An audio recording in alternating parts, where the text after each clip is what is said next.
siya ng sorry sa akin nung lumapit siya. Hindi ko talaga nakontrol yung sarili ko eh.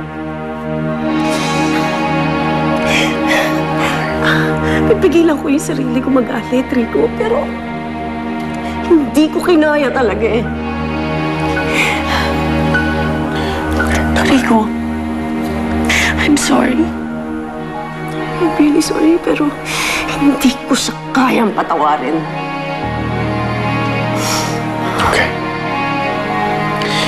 Naiintindihan kita. Okay, and I respect that.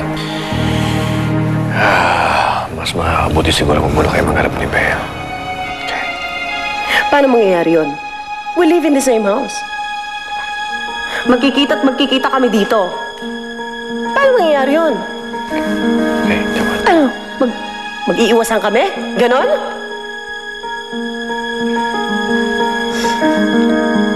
Rico, one of us has to go. Masyadong maliit tong bahay na to para sa amin dalawa.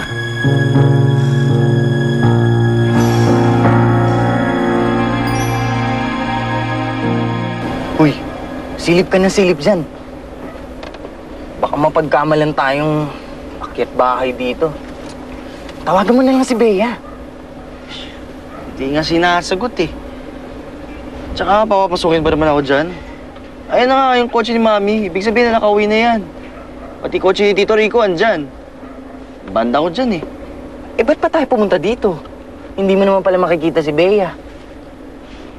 Wala, eh baka dumungaw lang. Wow, bago to ah. Pumunta tayo dito para masilayan ng si Bea. Mukhang nahulog ka na kay Bea. Di oh. Weh, pogi naman ni Darwin. Bro, bagay kayo ni Bea. Yes! Bro, makikilig ka, bro. Bro, Tumigil ka na nga. Tigilan mo nga ako. Umas na nga tayo. bro, ang pogi mo, bro. Saan tayo pupunta? Sa Nomo. Libre na kita. Talaga? Sige. Tayo dun, ha? Libre mo ako, ha? Sabi mo yan, ha? Paalam ka na kay Bea. Si Raulo. Yaya, Fek, kunin mo pa nga ibang gamit. Ito na ba yung mga gamit niya? Baka naman meron pa doon. Ay lang, ma'am. Yan to, ito na yan lahat. Yan po, konti lang ang gamit talaga nun. Wala na, ha?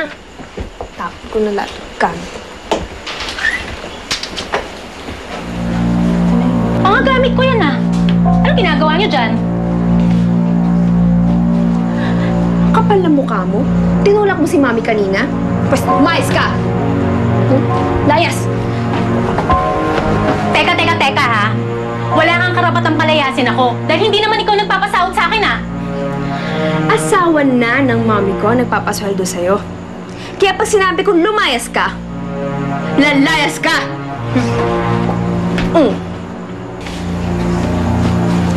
Lumayas ka, diba? Sabi ko lumayas ka. Layas! Ano nangyayari dito? Bakit mo pinapalayas ang yaya ko?